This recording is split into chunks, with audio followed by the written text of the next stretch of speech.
this night national.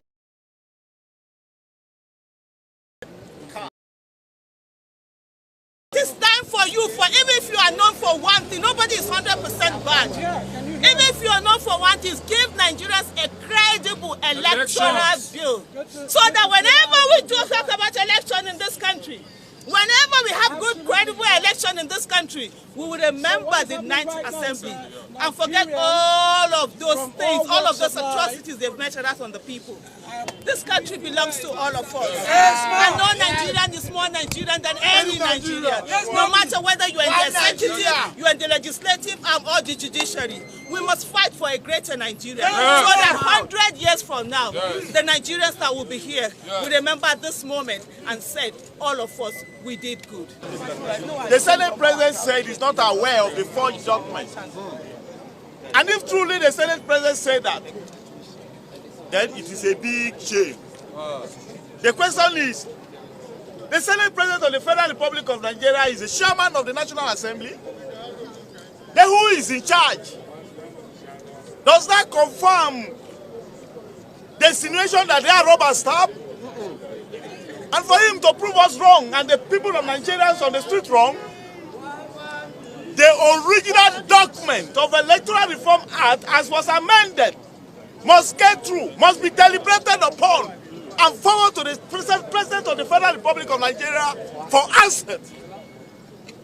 If President Jonathan today is being celebrated for introducing card reader, yes, sir, President Kwara should be known for assenting to the bill that is seeking for electronic transmission of results. Yes, comrade. Transformation of electoral process. Yes, sir. Very correct. Free and fair election and insecurity in this country. Absolutely.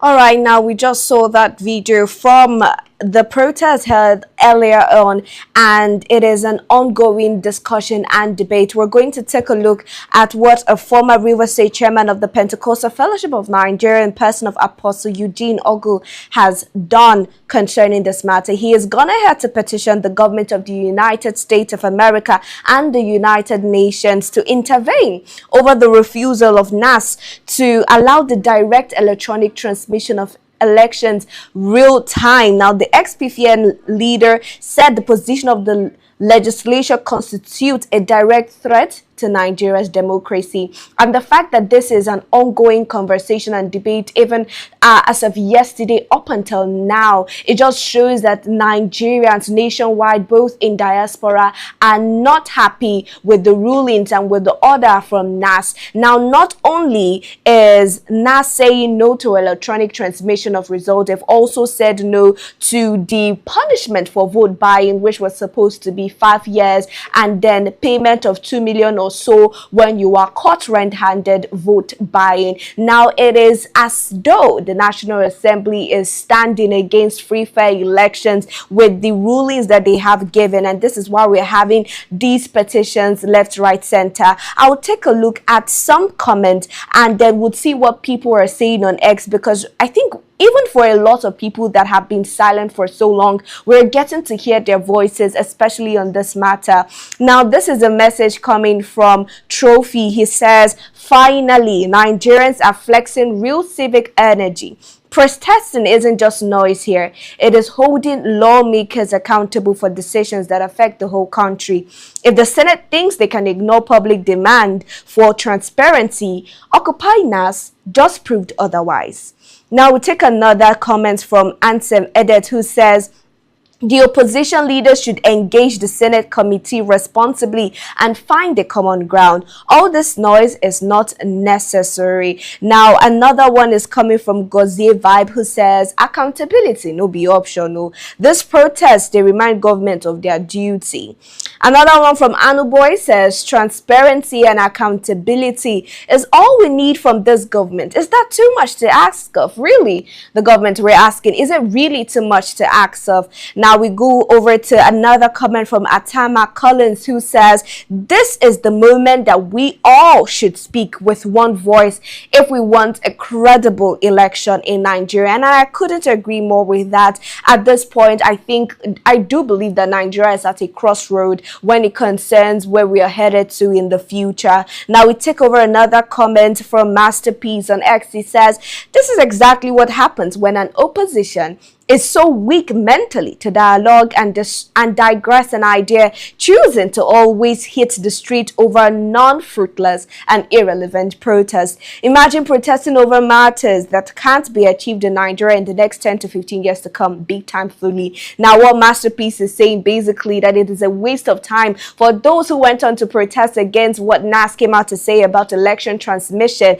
and he has said it is impossible for Nigeria to achieve this even in the next 10 to 15 years to come. If you do agree, let us know in the comment section if it is impossible for Nigeria to achieve free, fair elections and electronic transmission of election results in real time. We move over to another comment now. This one is from Gozie Vibe, who says that accountability is not an option. Now another one from the dossier says, tagging the Nigeria Senate, he says it is a rubber stamp Senate with no integrity, no sense of shame, classless and insensitive.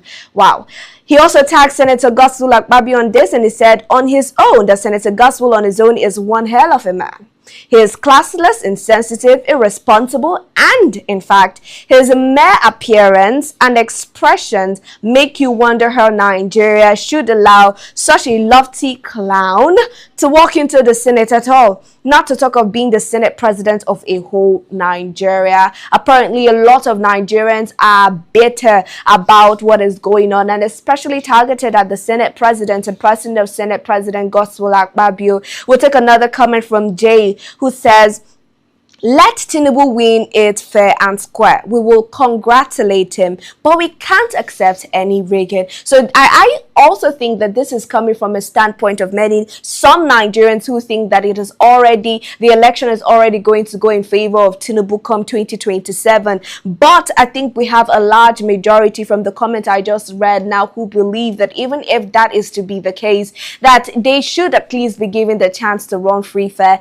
elections. Another comment from Samuel Ajayi says, let's not bother to waste money doing elections if electronic transmission of result isn't mandatory. And I do understand that, because at the end of the day, it seems as though it's already been concluded who is going to rule the country. But we'd love to take a look at another video. This one is coming from Randy Peter of Nigeria, giving his comment on this latest development from NASS. Let's have a look and then we'll come back to the studio.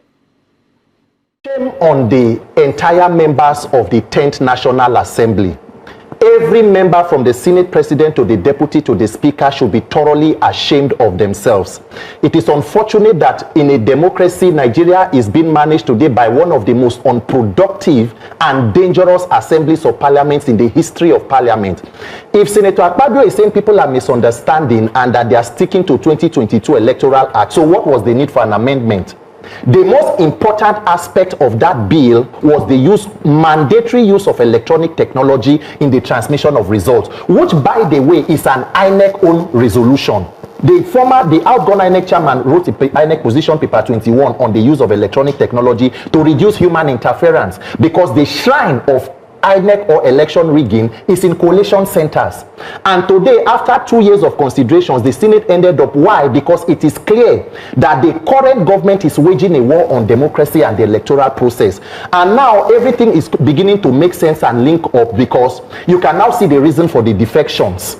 If you have a system that, because section 60 subsection 5 clearly talks about the presiding officer will transmit election results in a way and manner as prescribed by INEC. Now the question was, did INEC prescribe a way? Yes. Paragraph 38-39 of the INEC guidelines clearly talks about electronic transmission of results. But in court, the judge said, since it was not an omission to the act, they could not hold INEC accountable, even when their guidelines is a sub-law of a main law. Now, what citizens were demanding was simple. Take what is on the INEC guidelines, let it be represented on the Electoral Act, and amend the relevant section of the Constitution, and then you begin to see this mischief. Because all the way, they have never wanted to carry out electronic transmission of results, because it is going to foreclose election rigging. So when you have about 31 governors in the ruling party standing on the mandate which they shall collapse, and you make manual an option to INEC, it becomes easier for you to suppress the votes, because what you need is political gladiators to ensure that you are able to write results, you are able to alter them where you are going to alter. Because let me be very clear,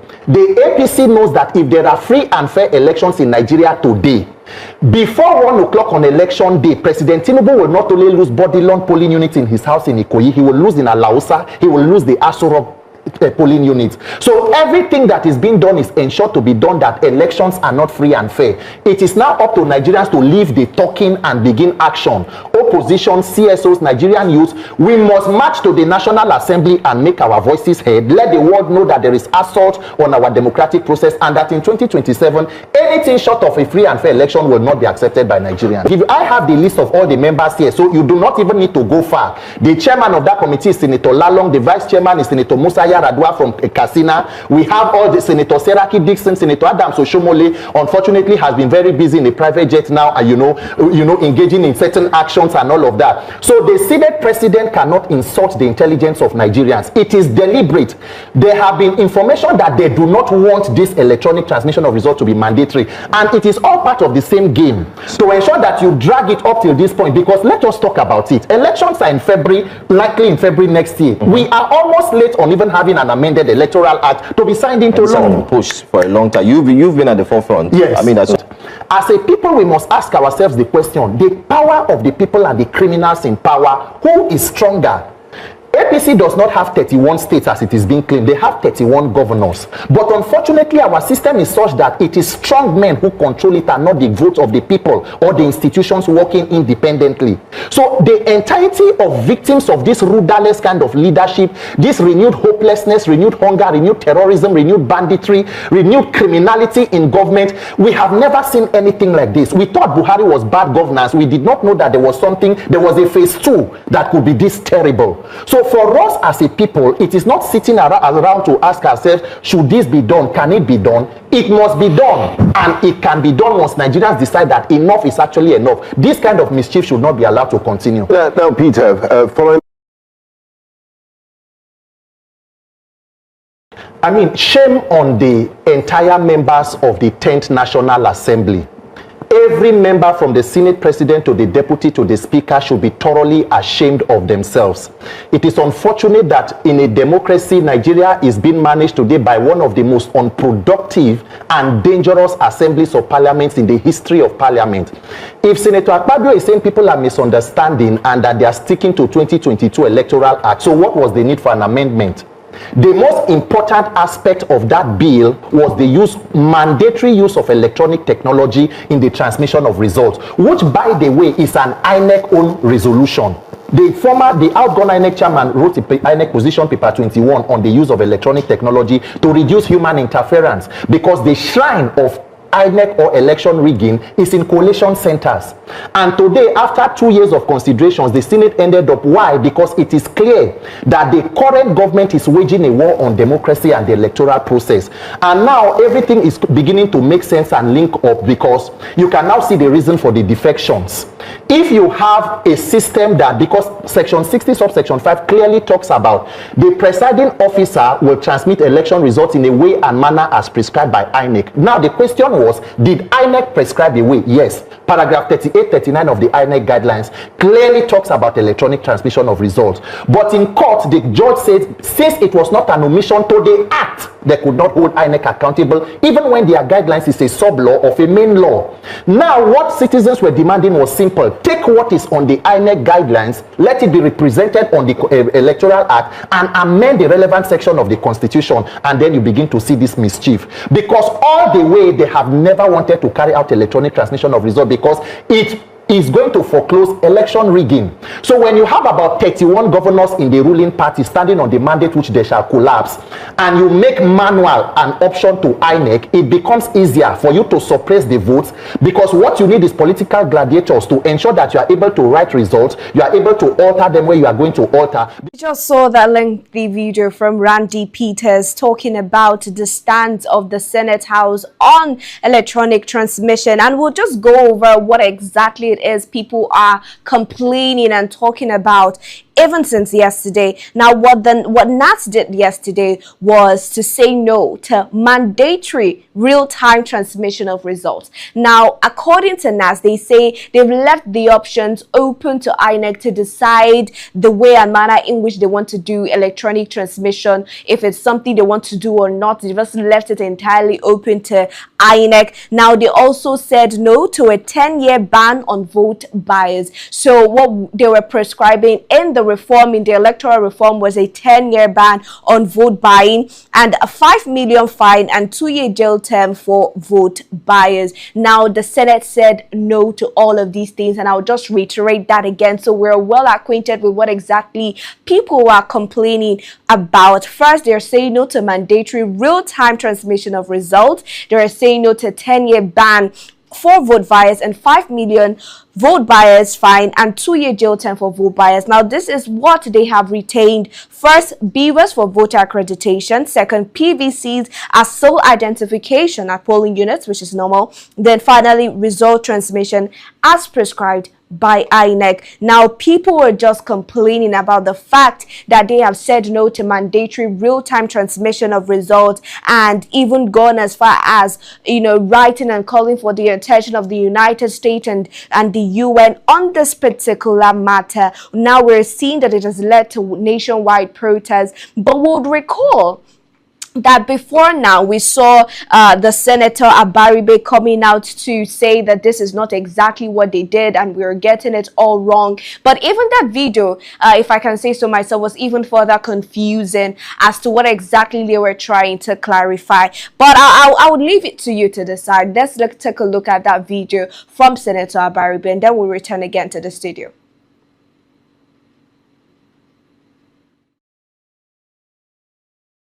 We felt, those of us who are still around, that it would be necessary to make a clarification of what happened yesterday, to put the records straight.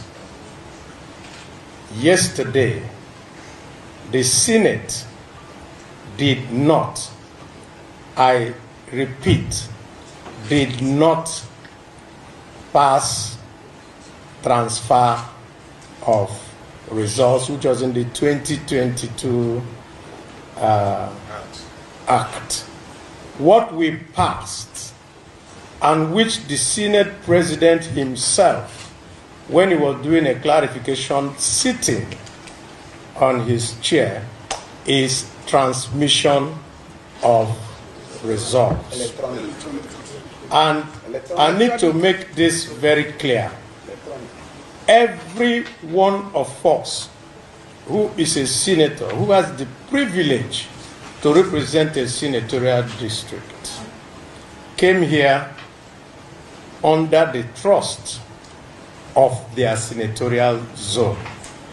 And the reason for us to go into a closed session was so that we can tidy up all the niggling things inside there. And when we now come back to plenary to pass it, that we will pass it without any rancor.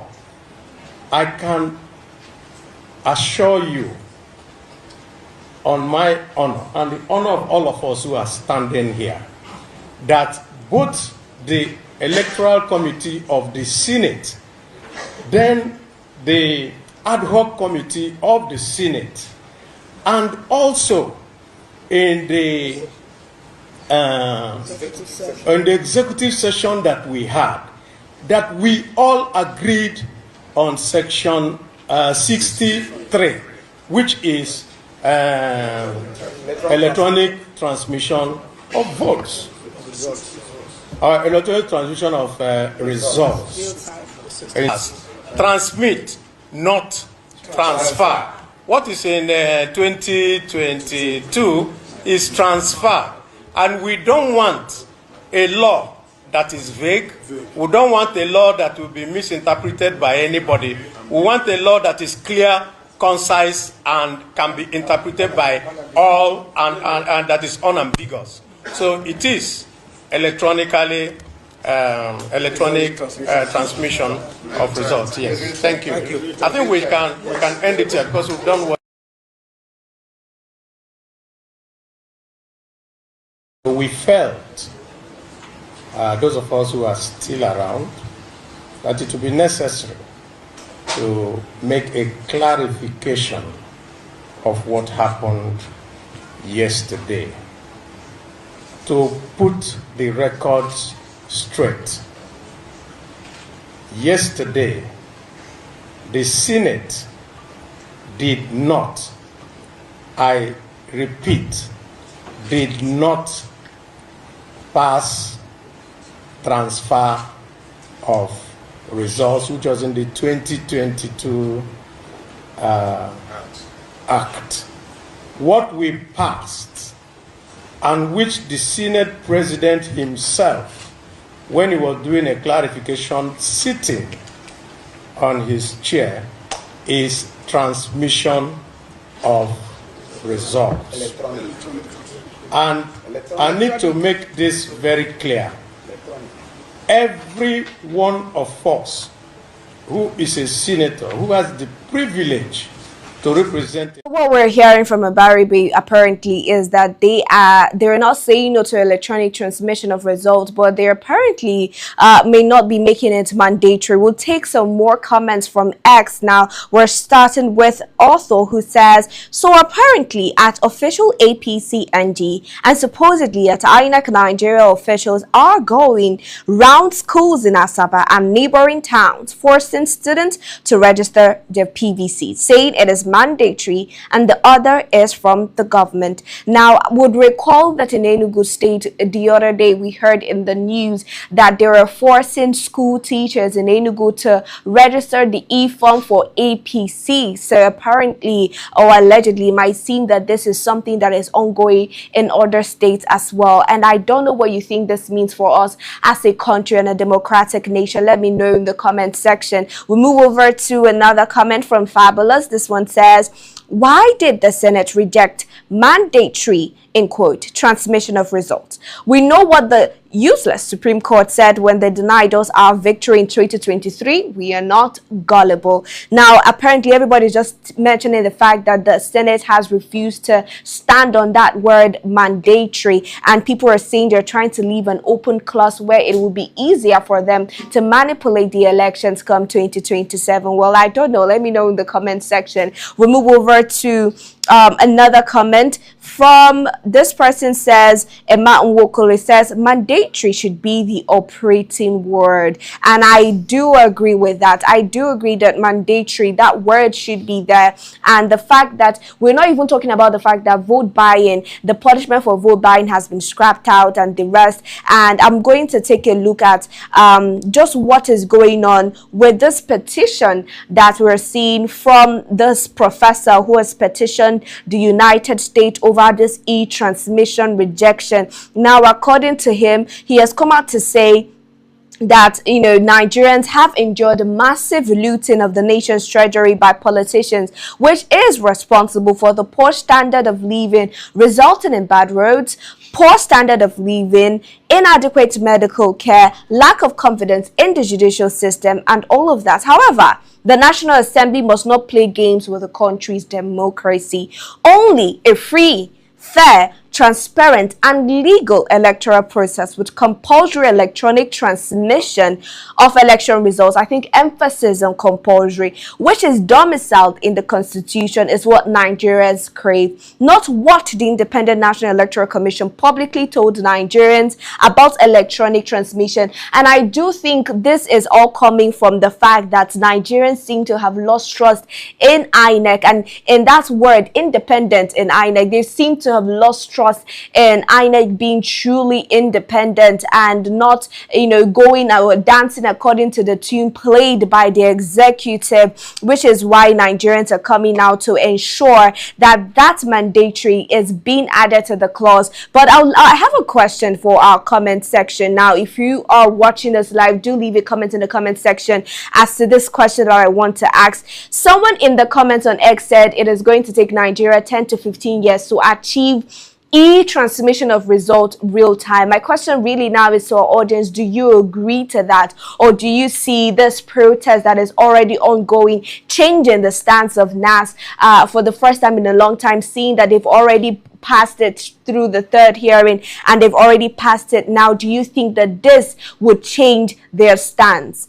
Anyways, we move over to another thing that we're seeing still concerning the petition. He further urged the international community and all lovers of democracy across the world to stand against what he described as anti-masses tendencies directed at Nigerians. And now this is a huge claim if we come out to say that these acts are anti-masses tendencies directed at Nigerians. We saw what happened in Venezuela when the United States came into Venezuela and extracted the Venezuelan president and his wife because of similar anti-masses actions towards its citizens. Anyways, I don't know what this foretells, especially when we have the international bodies and organizations paying attention, keen attention, if you may say so, on what is going on in Nigeria. Now, he has called on the international community, the US, the UN, the EU, and the leadership of respected organizations such as the Nigeria Labour Congress, the Trade Union Congress, the National Association of Nigerian Students, and so forth, to compel the National Assembly to pass the electronic transmission of election results into law in good time. And my question still remains, do we think that we protesting and we lending our voice to this particular matter is actually going to bring about a positive change when we're talking about elections and the latest stance of the Nigerian Senate on electronic transmission? And I also think what is really saddening is the fact that even though we have defections from almost all the parties in Nigeria defecting to the APC, we're seeing defections from almost all the governors and state governments in Nigeria defecting to the APC. It seems as though the ruling party may not just be satisfied with that number. We are seeing that the APC currently have over maybe 30 governors who have defected to the APC, and they have pledged their support to him, even with the Edo State governor pledging as much as 3.2 million votes to the presidency. We have the City Boy movement, which is spearheaded by his son Sheyi Tinubu. We have the Rainbow Group movement, which is spearheaded by Nyesom Wike, who is actually not in the APC but has been championing for the APC from the PDP. Now, one would think that all of these actions, not to mention the fact that Nigerians do not think that we actually and actively have a strong opposition. One would think that the ruling party might just be satisfied with the achievements that they have gathered so far and be confident that with the good deeds that they say they have done. We heard the other day President Tinubu talking to the World Bank about how inflation has reduced dramatically and how the Naira has been stabilized. That was coming from President Tinubu to the World Bank. One would think that if really they've had all of these achievements, they would be satisfied, or they would be more confident about 2027. But with NASS coming out to make such audits and such declarations, it just seems as though there is more that the APC has in store for all of us in Nigeria before 2027. And also, I'm going to take a look at the fact that we're seeing the likes of Aisha Yusufu, who herself recently defected to the ADC after the defection of Mr. Peter Obi from Labour Party to the ADC. And we remember her saying in the video saying that she has never been a politician. She's just been an active Nigerian, but wherever Peter Obi goes, she is going to be there, and it is high time she stays or comes out from the background and comes to the front line where she can actively make her contributions. Aisha Yusufu she's also been known for being active in protests, even in NSAS and before NSAS, and with Mr. Peter Obi's campaign. She has been loud about her support for Mr. Peter Obi. be. Now, seeing her again is giving us a remembrance or a nostalgia from the NSAS protests in the same attire, and with that same charisma, that same passion, we can hear from her voice championing the need for NASS to listen to the voices of the masses and change that stance that they already gave out. Now, we're also seeing the likes of Randy Peters, who have always been championing electoral reforms.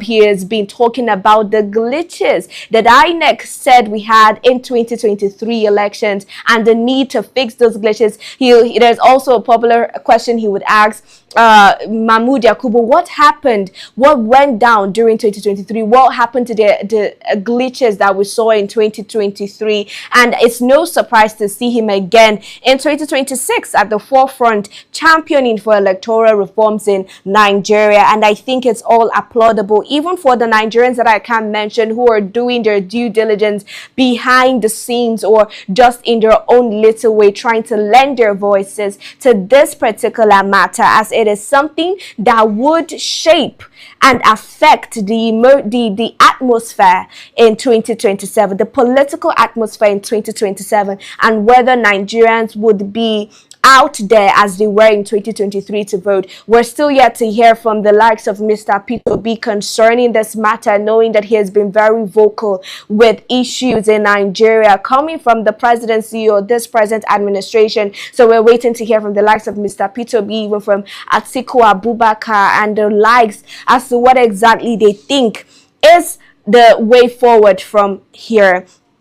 Now, we also have to talk about another trending story. This is something that we discussed earlier today, and even we discussed yesterday as well. It is the viral Kwara killings, which in my opinion is the most gruesome killings in a long time. Now, we're seeing now that earlier we saw that Turkey came out to condemn the Kwara state killings and pledged support to Nigeria to help Nigeria. Now, we discussed that earlier this morning, but we're seeing that the United States has also come forth and condemned the deadly attack on communities in Kaima local government area of Kwara State. And the US also told us about the fact that they are saddened by this news. They were the ones who gave the number of over 160 victims of that particular attack, when we saw the Nigerian police force saying that we had a little over 75 persons who were confirmed killed, but the United States came out to give a number of over 160 people, and still many to be accounted for. Now, the United States have come out to condemn that horrific attack in Kwara State in Nigeria, which claimed that huge number of lives, and the death toll is still unconfirmed even up until this moment. Now, they've said in their words, "We express our deepest condolences to the families of those affected by this senseless violence." Now, this is what the statement read. It welcomed President Bola Tinubu's directive to deploy security forces to protect affected communities. We also saw from the President Bola Tinubu, that he sent some army personnel to Kwara State to pitch their tent and to protect the people of Kwara after that viral attack, and to also ensure that they recovered those that were taken away and to find the perpetrators of this act. And I don't know what you think. Do you think that with the attention that Nigeria killings is getting, do you think that we're going to hear a different story now? Are we really going to get the perpetrators of the Kwara State killings, even after all the other killers have evaded us when we tried to catch them in the past? If there was an effort, we'll know in the future. But this reaction adds to international condemnation of the attack. Like I said earlier, we saw this condemnation coming from the United Nations and the Republic of Turkey, and Tinubu has ordered, like I said, the deployment of an army battalion to Kaima and approved the creation of a new military command to lead the operation.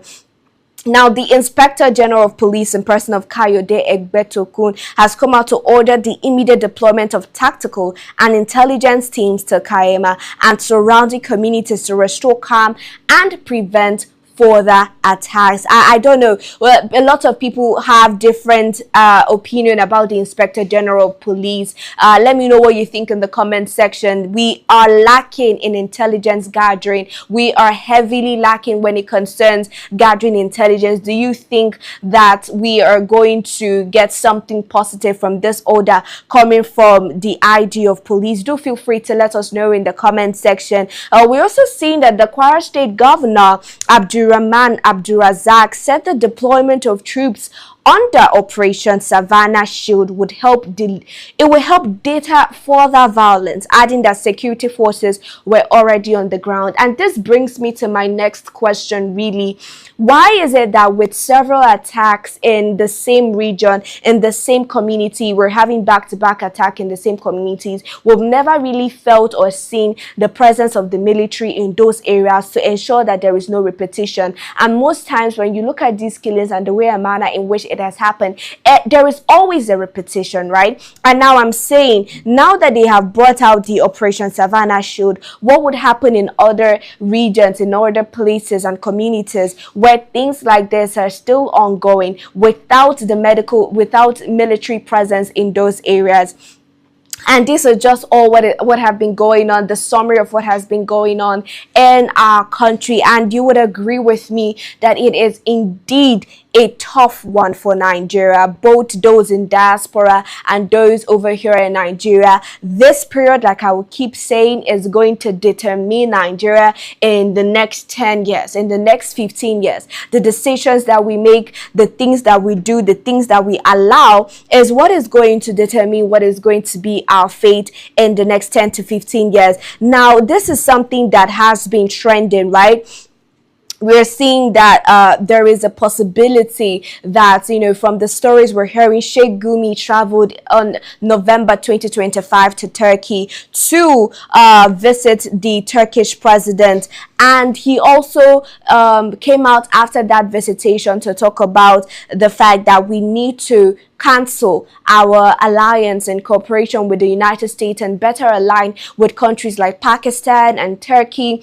And after that, we saw the president going over to Turkey to give a speech. We saw that the viral fall video happened in Turkey as well. The democracy speech happened in Turkey. And now, I think personally for me, for the first time, I'm hearing Turkey give out their opinion or express themselves whenever a killing happens in Nigeria. This is the first time I'm hearing them give their take on a killing in Nigeria. So it seems as though whatever is going on right now, Turkey has chosen to come to the front line as well, to give out their support. Now, we know that the United States for so long has been talking about Christian genocide and their readiness to fight Christian genocide. We're also seeing that even when that started, the Nigerian government, they denied anything like Christian genocide. But currently, we have the U.S. military personnel in Nigeria right now trying to understand what is going on, if they're using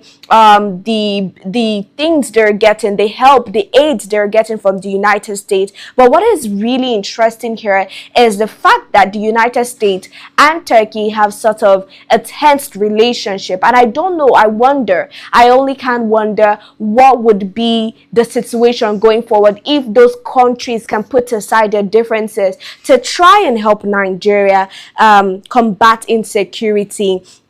And it's not longer a joke anymore that we've gotten to the point where everybody knows that this issue of insecurity has gone above and beyond what the Nigerian government can handle. And we don't even want to start counting the number of people who have lost their lives ever since this attack started happening in Nigeria. And it is really sad that we've gotten to that place where even the talk of sovereignty is no longer on the table, and that is really, really sad. And as well, as we wrap up on this story and move over to a lighter story, right? I think it is that time. It is just that time when it is either our voices are heard or they are heard. There really cannot be any other option. And if you're a Nigerian watching me right now, don't think that there is nothing that you can do. Don't think that you are too small or your voice is too little or too small to be heard.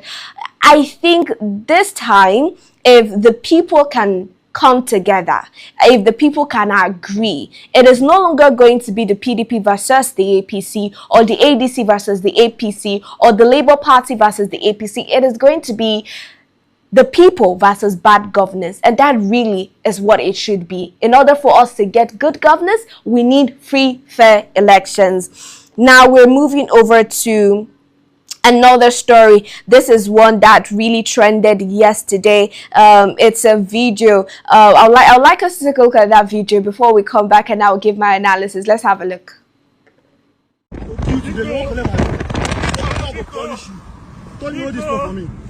Man, give a blow for it. Hold on first.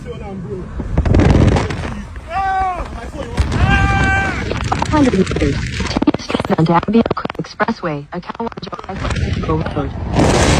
This is my phone. Ah! I swear, now God save me. It's a crazy night, man. It's a crazy night, man. I saw they for just calling my phone. It's a bit nice, around 3 a.m.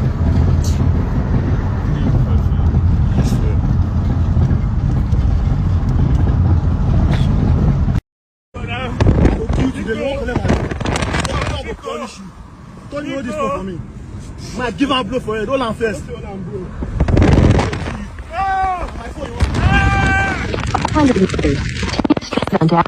Expressway. Account road. This is my phone. Ah! I swear, now God save me. It's a crazy night, man. It's a crazy night, man. I saw they for just calling my phone. It's a bit nice, around 3 a.m.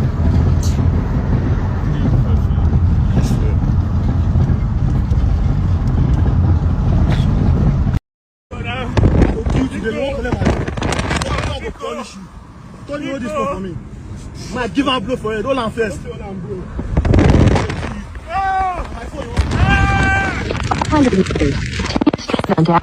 Expressway. Account road. This is my phone. Ah! I swear, now God save me. It's a crazy night, man.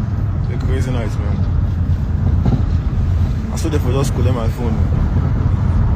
It's a bit nice, around 3 a.m.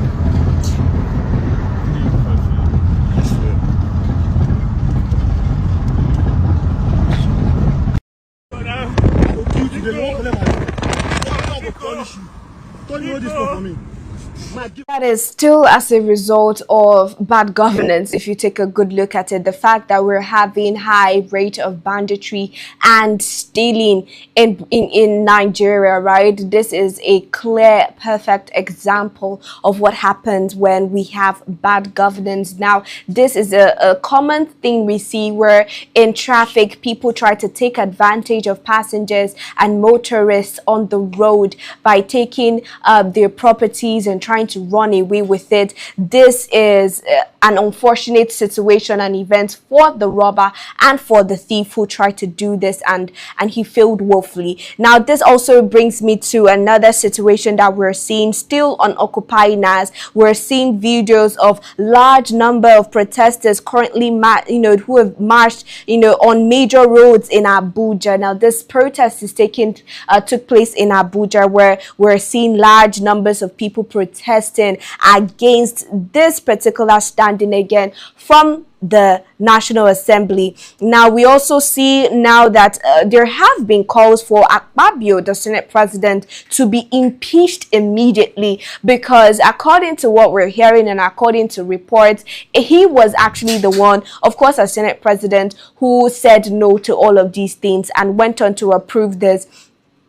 And we're seeing that the People Gazette is saying that Akpabio forged Senate proceeding to remove electronic transmission of results in electoral Act. Now, this is coming from some senators saying that Akpabio forged the Senate proceeding, and that really, in my opinion, can also be an impeachable offense. But let me know what you think in the comment section. The Senate President forging Senate proceedings. Do you think that is grounds enough for impeachment in our Senate House, especially right now where we have, you know, the people losing trust and confidence in NASS and their ability to deliver, and saying that the NASS that we have, some have even said it is the worst Senate that we've had, saying that they rubber stamp everything from the executive. Anyways, I have joining me in the studio for this conversation Mr. Christopher Undoku. Good evening, how are you doing? Or I'm very well. I am very well. Welcome to the conversation. We were just having a breakdown of what exactly is going on with NASS and the protests that has been ongoing in Abuja. And my question to you is, right, the fact that we have the Senate President Akpabio, who, when you look at most of the hearings that they've had in the Senate, it seems as though everything from the executive have been rubber stamped. But even though this is not from the executive, it is going to favor the executive. Him saying no to the mandatory electronic transmission in elections. And I'm going to read some more comments before you answer that question. Ify on X says, Akpabio should be impeached immediately. His actions show clearly that he does not have the growth or the future of Nigeria at heart. Leadership should serve the people, not personal or political interests. And I do agree with that statement coming from Ify. I do believe that leadership should serve the people, and it's something that I've said before, that our politicians have forgotten that they are actually here to serve the people and not even to be served. But with this particular move, it seems as though more and more Nigerians are coming to that agreement with me as well. But let me have you answer that question now. Do you think that this act from the Senate President is an impeachable offense? To me, first of all, we're going to start from, I have like a simple question to ask. Who did they really think Nigerians are? Because when you make certain certain moves and certain decisions, I don't know, you don't expect us to react back. Because for instance, you talk about the whole list and everything you are doing, you're expecting us to keep quiet. You talked about the transmission of results should be after the election. That's when you have gone and manipulated the results. You will now give it to us. And you want us to believe that, you want us to stay cool with it. One of my major problems, because I saw in the comment section when someone was saying something about Nigerians being very like shifting attention to the things that are less important. Talking about Nigerian youth now, for instance, if you see that a lot of them don't know about what's going on right now, and that's one of my major problems, because you see matters like this that are going to, you know, lead to whether the country becomes good or bad. They are not interested. They are interested in watching jokes, comedy, skits online, and that is a major issue. To be very honest, if you look deeply inside it, you see that the youth are one of the problems of Nigeria. Do you understand? And we have a higher percentage of youth in our nation's population. That is what I'm saying. A huge amount of percentage. What are we talking about here? So now, you're saying now that even with the protests, right, that we're seeing in Abuja, that we have a large chunk of youth who still do not even know what is ongoing. 100%. They don't know what is going on at all. And do you think that is coming from, because we saw in 2023 there was a different disposition from the youth. The youths were more involved in politics. They wanted to get their PVCs. They wanted to know how to go about it. They wanted to know what to do with it. Now, do you think that the relaxation that we might be seeing now could be as a result of the lack of trust that they have in a free, fair election?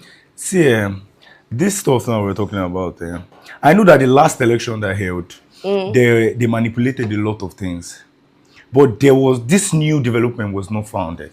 Do you understand? Yeah. He manipulated, he frustrated a lot of youth. I know about a lot of people that I know that were really frustrated by the results because it was in our face. You know, you understand? We knew who won this election, but they gave us another result and nobody said anything about it. Do you understand? There was no protest, there was nothing. And now they're even trying to do it before the election. I don't know if you understand now. I get the frustrations of youth. I get that, okay, yes, we tried our best the last time and then we did not see results, or you still manipulated it. So what should we now do now that you're even manipulating it before the result? I don't know if you understand. Yeah, I get you. But it doesn't mean we'll stop fighting.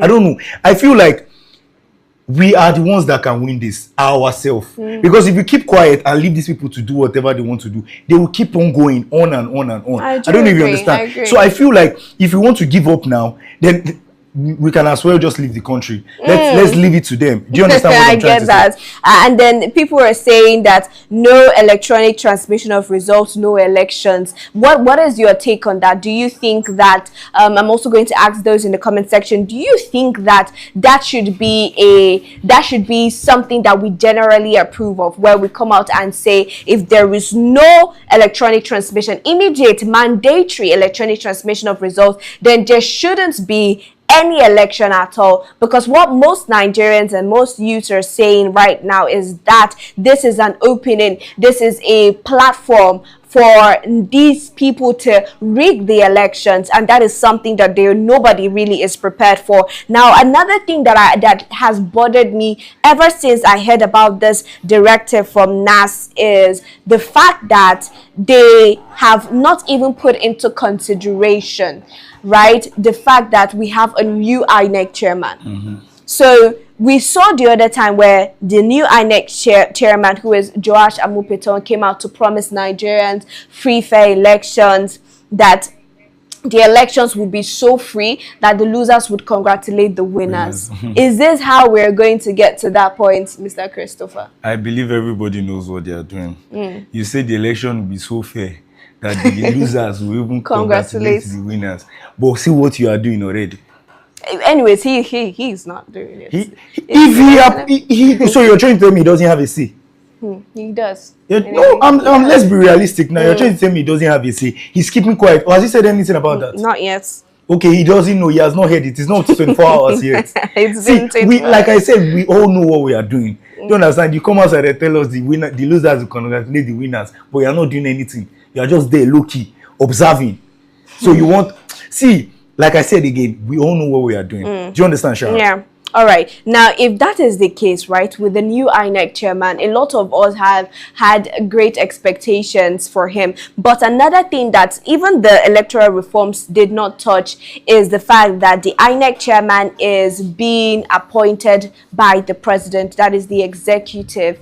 And it is not something that would give them room to be truly independent, and it's something that I believe that we should fix if we want to continue having this conversation about free, fair elections. But my question again is, do you think that we can truly, sincerely speaking, have free, fair election when we still have the way and manner in which the INEC chairman is being appointed, which is by the president?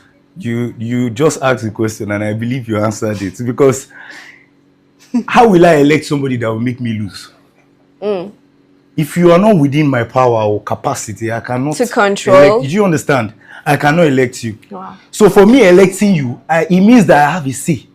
Do you understand? Yeah. If I know that there's no assurance that I'm going to win this, I would not elect you. I'm being realistic with you. So I don't want to, put it pop and plain, but if that's how I'm putting it, there's no problem. Because you cannot tell me that I will elect someone that will make me lose. And then, I don't know what Nigerians are expecting. That was even the first time we were supposed to start this protest.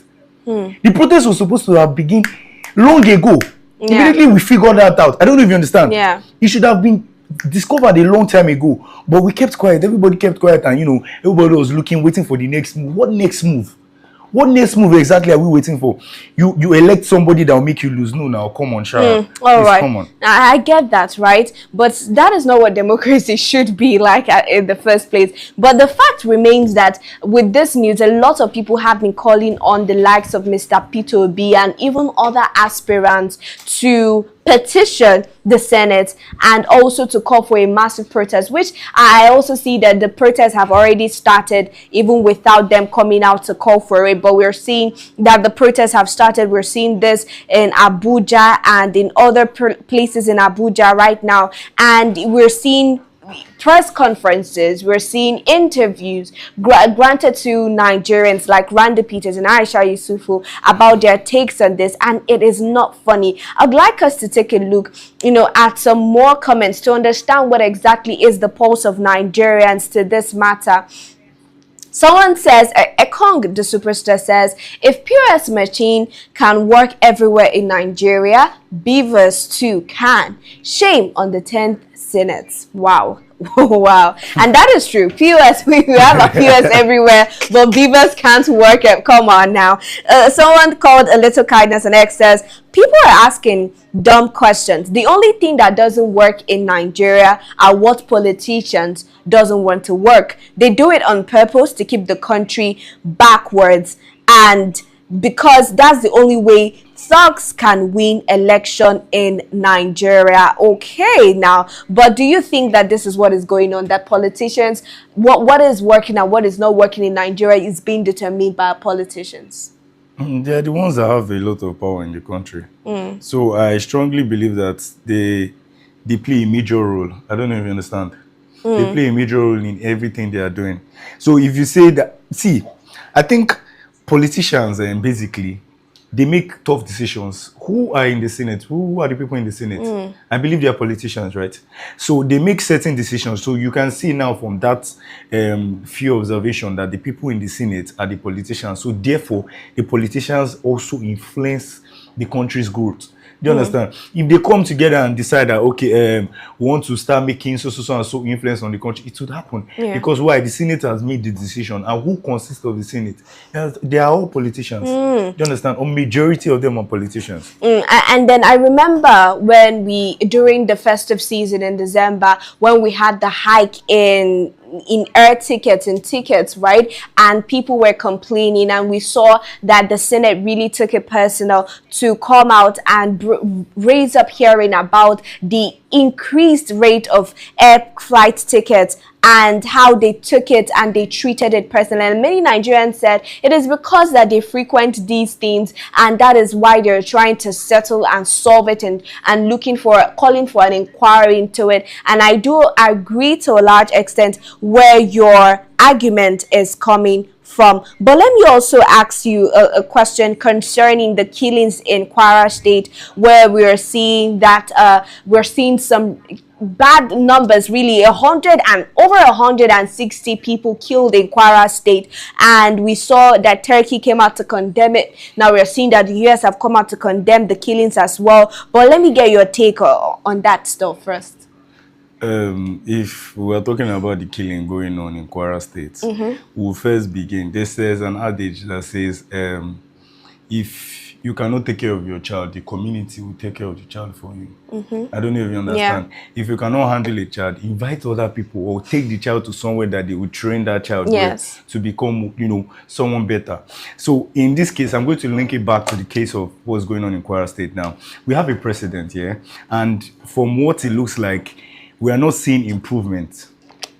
Has he said anything about what's going on in Kwara? The president? No, he made mention about sending military personnel and sending them to Kwara. He made mention, but he has not sent. And then we are seeing intervention from outside countries. See, it's really disturbing if we are going to look at it very well. It's really disturbing because this is a country. He has the forces. He has a lot of things that if he wants to stop that killing in Kwara, I strongly believe he can. It's not going to take him up to 24 hours. But he's keeping mute and waiting for the outside country to come and intervene. But that would be a dent even to his administration when you have the international bodies always interfering. But if he actually did what's right, they wouldn't intervene. I don't know if you understand. I get that. If he does what's right, they would not even mind or putting their mouth in what doesn't really concern them. But he kept mute. What do you expect them to do? They should also keep mute. Those are people that have, humans in their heart. They have sympathy. But you say you're going to send them security or whatever you say you're going to send to the to Kwara State, and then we have not heard anything. We have not even seen any picture.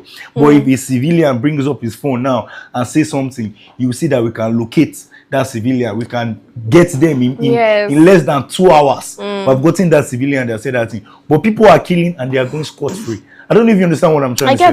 I get that. And then we're also going to take a look. We are seeing that Mr. Peter B came out to give his take on the Kwara State killing, citing the fact that it is a disgrace, and how saddened he is by the killing that happened in Kwara State. Now, I wanted to link this to the fact that for so long, right, Nigeria has faced all of these insecurity issues. We have had banditry, kidnapping, terrorism, all of that in one country, and it has been going on for so many years. So do you think now, Mr. Christopher, that with the intervention of the United States that we are closer to ending all of these things that have bedeviled us for so many years?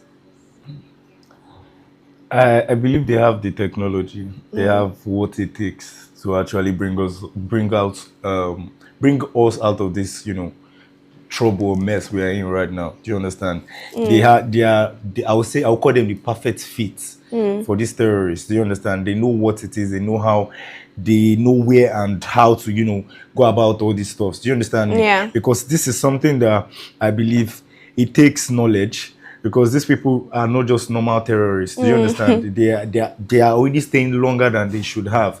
Do you understand? So I believe the US will do a very great job, if I'm not mistaken. All right. Now, another thing here people are saying, still talking about the mandatory real-time electronic transmission of results as we end the conversation. Another thing people are saying is the fact that even with the defection of governors to the APC, that it may seem as though that is not even enough. This is what I said earlier, that this is not enough, because if it was enough, then they would be satisfied and they wouldn't be going to different lengths to try and get everything to work together for their good. But what is your take, Mr. Christopher? If I try, can you come again with a question? So my question is now, do you think now that what we're seeing is with the electronic transmission, the mandatory electronic transmission, and the stance of the Senate, do you think even with the defection of almost all the governors in Nigeria to the APC, that it just might not be enough to clinch that seat for the APC in 2027, which is why they have come out with this new improvement? See, I'll put this thing as they are taking all the possible steps. Do you understand? They have seen that, okay, migrating everybody or moving everybody to the APC is not working right. I don't know if you get. So they are looking for more means. After this now, you might hear that, okay, ballot paper or something that does not have this, you cannot vote. Yeah. They are just trying, they are on their feet, working steady. Do you understand? Because see, they are scared. They know the real result of the last election, Sharon. They know the exact result of the last election. So now, I strongly believe that they already know what is going on. They know, that's why they are trying to be on their feet to know, okay, the next move. I believe if Nigerians can come out, I don't have a problem. If everybody moves to APC, no problem. Do you understand? Yeah. If everybody, but there are things that shouldn't be done. Do you understand? You cannot tell me that we are going to see the result afterwards. Yeah. Do you understand? It doesn't sit well with me. If you can move everybody to APC, no problem. But let the people that want to be in ADC, the people that want to be in PDP, the people that want to be wherever they want to be, let them be where they want to be. But it should be a normal election procedure. I don't know if you understand. I get that. Now, all right, finally, let's talk about the phone stealing situation in the traffic and, that viral video. Well, let me first get your take. The phone stealing situation, I have a friend that was in Lagos, I think, a few days back, and she also experienced something like this, but I feel like her driver was a quite very smart guy. So she was not in this exact trouble. But you see something about this phone snatching and stealing. I believe it all links to the government. Do you understand? Yeah. See, there are a lot of people that are jobless. There are a lot of graduates that don't have work. on the street. And you cannot tell me I should stay hungry when people are stealing and going scot-free. Yes. Do you understand? I should stay hungry and wait for who exactly? Wait for what exactly? There are a lot of things we need to do. The government need to do a lot of things. We're starting from security. You cannot tell me if there was police on that road or if there were security agencies on that road. At the checkpoints. Do you get me? That exact thing would have happened. The person, even if the person wants to steal, there will be this, remorse. There will be this, what's it called? Consciousness that, okay, what if I get, they catch me? This thing is prison term. And one thing about this prisoner, stealers or robbers or whatever they call them that they catch, they release them after bail. Once you just come, somebody will steal somebody's life savings, and then the person will pay 20,000 and you will release the person out. See, if there are huge penalties for these things, I believe that it will be reduced, because you cannot tell me that I literally have my life savings in my pocket or a check, and then somebody steals it, and you're telling me the person bail fee is 20k, 30k, 100k. And that is all. The person is free to go. There is no, you are not even, the person is not even smelling prison. There's nothing. I'm serious. No fine. If I know that once I go to prison, I'll just call somebody to come and bail me out. There's no, you just everybody can start stealing. You can start making money off of the things you steal, and then that's it. I'm serious. I'm serious, because if you check it well, if I know that, okay, if I steal, 4 years in prison, so 15 years, like, your head will tell you that you should go and look for work, or you should, one way or the other, find something doing and leave that stealing, But what do we do?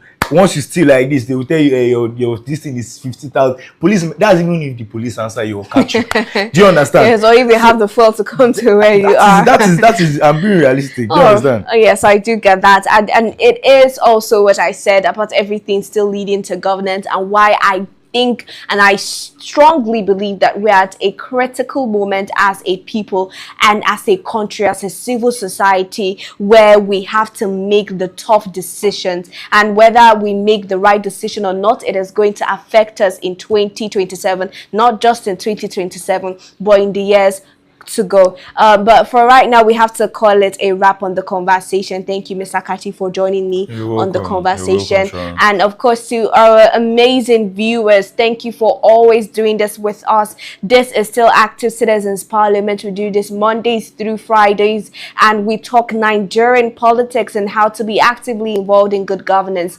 If you're just joining for the first time, do well to subscribe and follow us across all socials at Active Citizens. Till we see you next week, do have a great evening.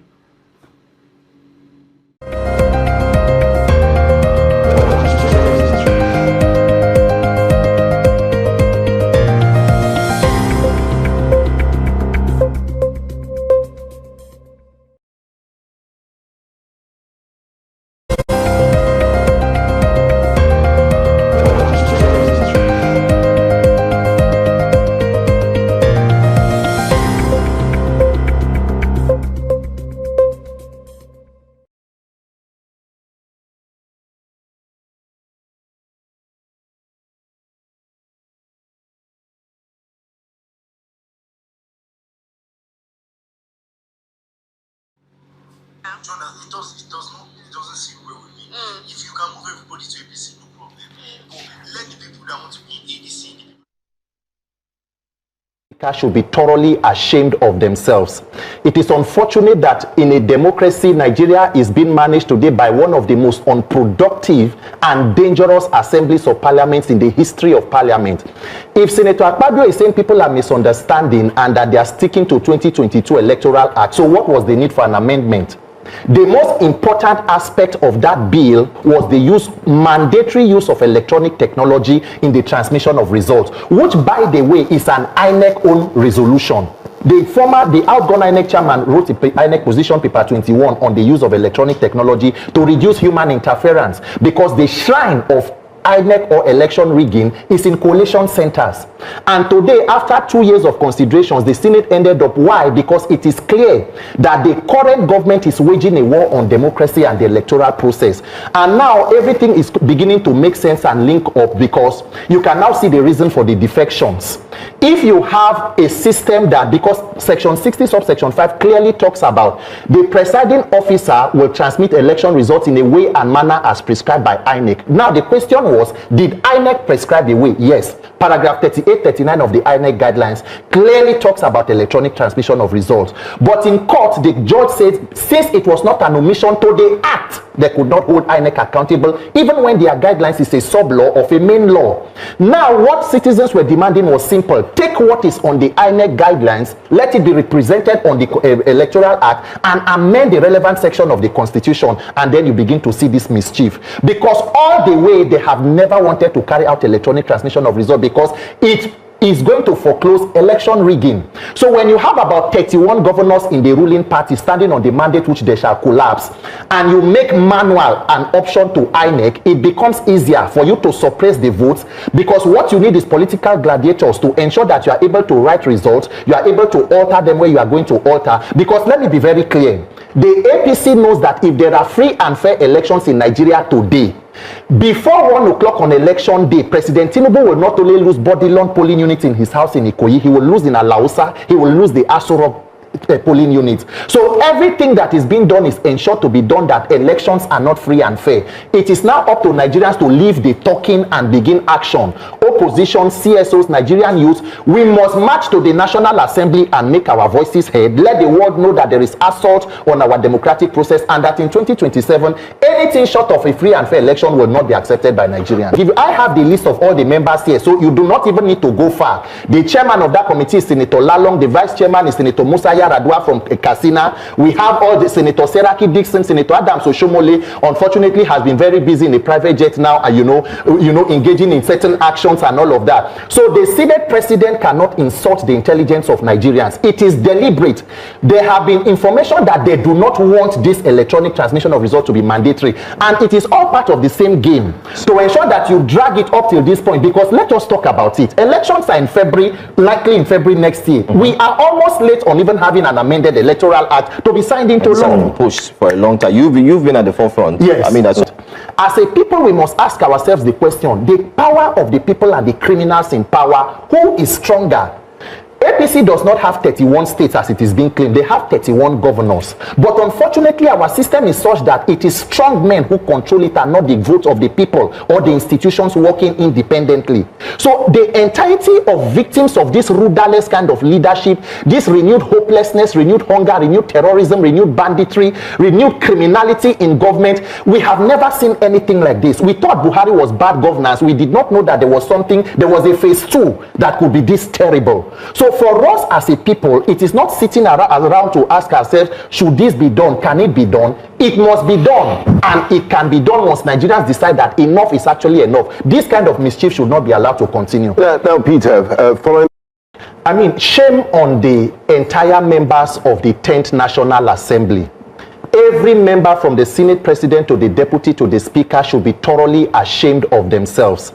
It is unfortunate that in a democracy, Nigeria is being managed today by one of the most unproductive and dangerous assemblies of parliaments in the history of parliament. If Senator Akpabio is saying people are misunderstanding and that they are sticking to 2022 Electoral Act, so what was the need for an amendment? The most important aspect of that bill was the mandatory use of electronic technology in the transmission of results, which, by the way, is an INEC own resolution. The outgone INEC chairman wrote the INEC position paper 21 on the use of electronic technology to reduce human interference, because the shrine of INEC or election rigging is in coalition centers. And today, after 2 years of considerations, the Senate ended up. Why? Because it is clear that the current government is waging a war on democracy and the electoral process. And now everything is beginning to make sense and link up, because you can now see the reason for the defections. If you have a system that, because section 60 subsection 5 clearly talks about the presiding officer will transmit election results in a way and manner as prescribed by INEC. Now the question was, did INEC prescribe a way? Yes. Paragraph 38, 39 of the INEC guidelines clearly talks about electronic transmission of results. But in court, the judge said, since it was not an omission to the act, they could not hold INEC accountable, even when their guidelines is a sub-law of a main law.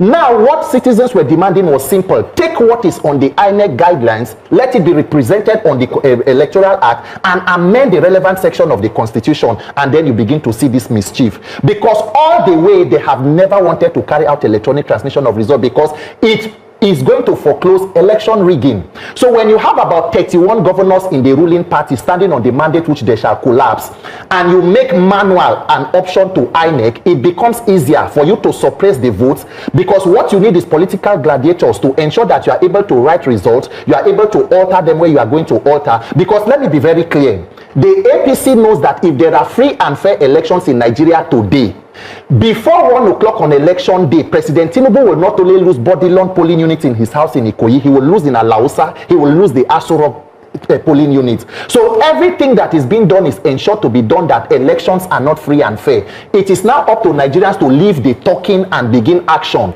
Opposition, CSOs, Nigerian youth, we must march to the National Assembly and make our voices heard. Let the world know that there is assault on our democratic process, and that in 2027, anything short of a free and fair election will not be accepted by Nigerians. If I have the list of all the members here, so you do not even need to go far. The chairman of that committee is Senator Lalong, the vice chairman is Senator Musa Yaradua from Katsina. We have all the Senator Seraki Dixon, Senator Adams Oshomole, unfortunately has been very busy in a private jet now, and you know, engaging in certain actions and all of that. So the Senate president cannot insult the intelligence of Nigerians. It is deliberate.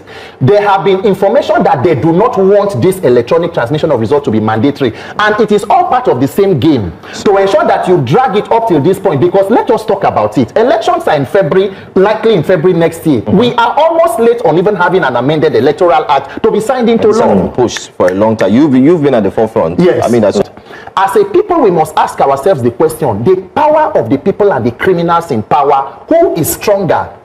APC does not have 31 states as it is being claimed. They have 31 governors. But unfortunately, our system is such that it is strong men who control it and not the votes of the people or the institutions working independently. So the entirety of victims of this rudderless kind of leadership, this renewed hopelessness, renewed hunger, renewed terrorism, renewed banditry, renewed criminality in government, we have never seen anything like this. We thought Buhari was bad governance. We did not know that there was something, there was a phase 2 that could be this terrible. So for us as a people, it is not sitting around to ask ourselves, should this be done? Can it be done? It must be done, and it can be done once Nigerians decide that enough is actually enough. This kind of mischief should not be allowed to continue. now, Peter, following.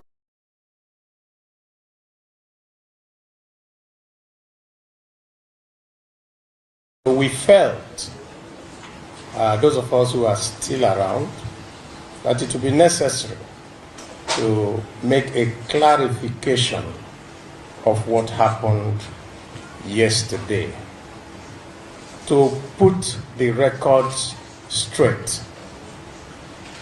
Yesterday, the Senate did not, I repeat, did not pass transfer of results, which was in the 2022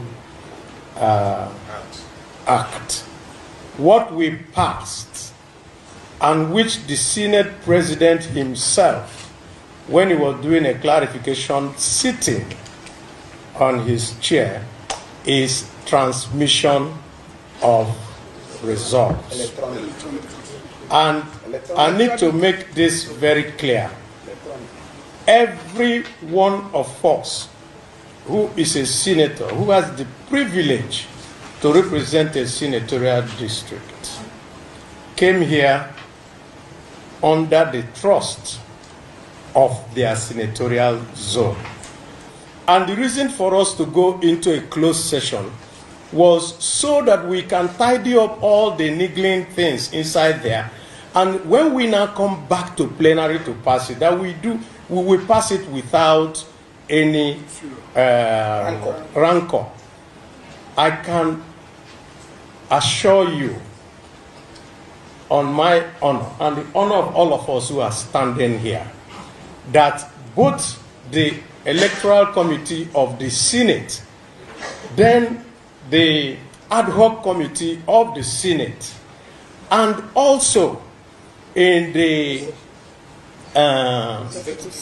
executive session that we had, that we all agreed on section 63, which is